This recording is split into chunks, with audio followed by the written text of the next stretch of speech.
Okay, so I promised a better way to do this.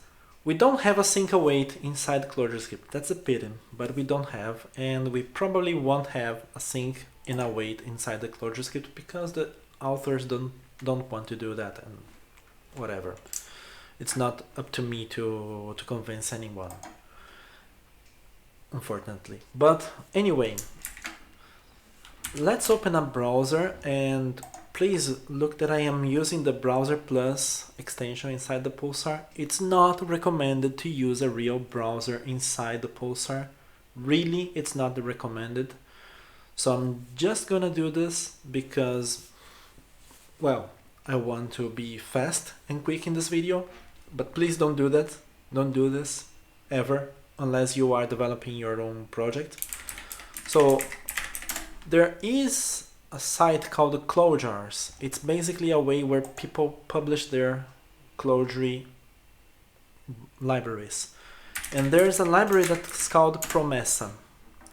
And I really like Promesa for multiple reasons, but basically because it's easier to work with it. As you can see, they already have a quick way for you to include this on your dependencies. So now I am going to include Promesa here, and it is unfortunate, but we need to stop the compiler and start it again. And as soon as you can see, it's downloading Promesa. Okay, now everything is updated. It will compile the first version, and it's done. I have to stop the server, stop the node process and start again. And I also have to reconnect the REPL. So let's reconnect the REPL, reconnect the ClojureScript, and now I am back to REPL world. Everything should be working again. Let me just evaluate something here, and indeed it is. Okay, so Promesa have some very interesting ways to resolve this stuff. So first things first, I am going to require Promesa here.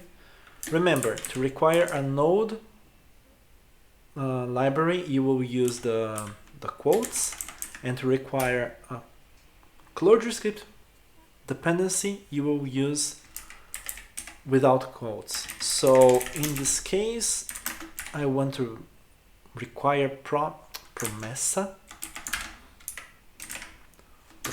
core as P, and I have saved it, and now everything should be working.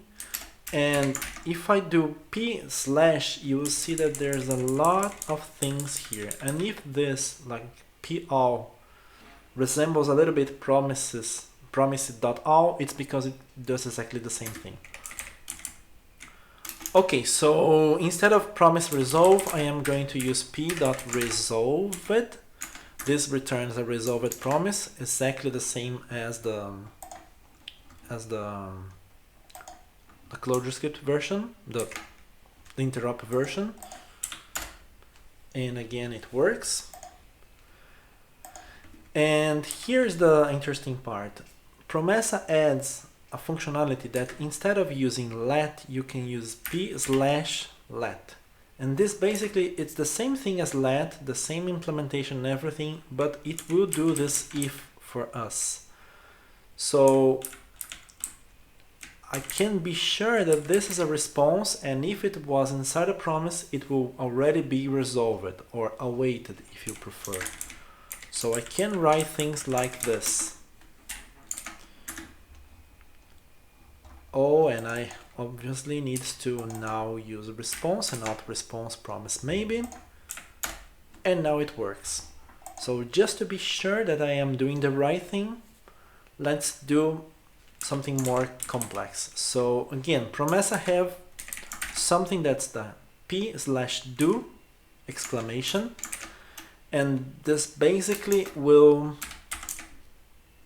I think it's the same thing as do and do with like exclamation point, but basically what this will do is this will wrap everything inside a promise, and if there are intermediate promises in this process, it will await every one of them. So in this case, I am going to do a delay. It's basically a promise that resolves automatically after some number of milliseconds. So in this case, I am doing like one second, and I'm going to save. Hopefully when I do curl, you will see that it takes 1 second now. If I want, I can go up to 5 seconds, and as you can see, it takes more time. So just for you to be sure that I am inside a promise. Okay, another interesting thing that the Chlorine plugin does is that when you have a promise, not a Promesa thing, a promise that resolves after a specific bunch of time, it will print that result for you. So for example, let's do a set timeout. So again, it's a global JavaScript thing, so I need to use the special GS slash, and I am going to print something, I don't know, run, and I am going to return a value, let's say 10, and this will run after 1 second. And obviously it doesn't return anything. But if I do this inside a promise, again, that's how you instantiate objects in JavaScript.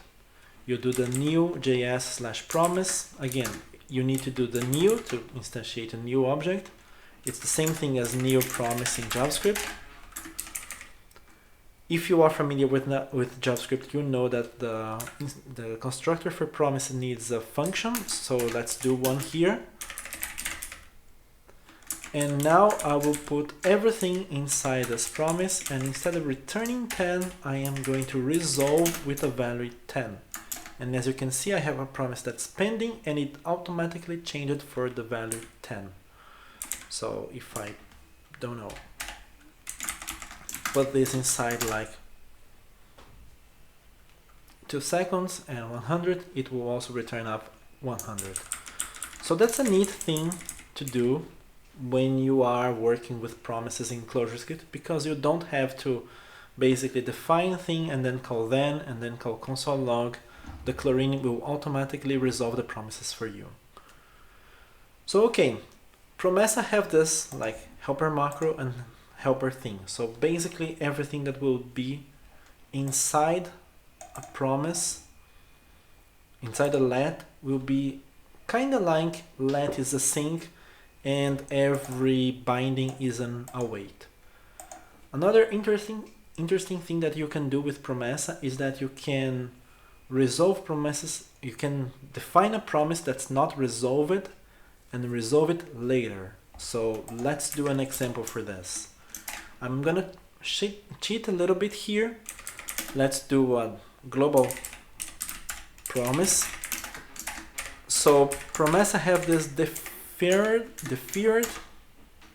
It's a promise that it's not resolved. As you can see, it's pending. And somewhere in the future, I can just call p resolve with the promise and the value that I want.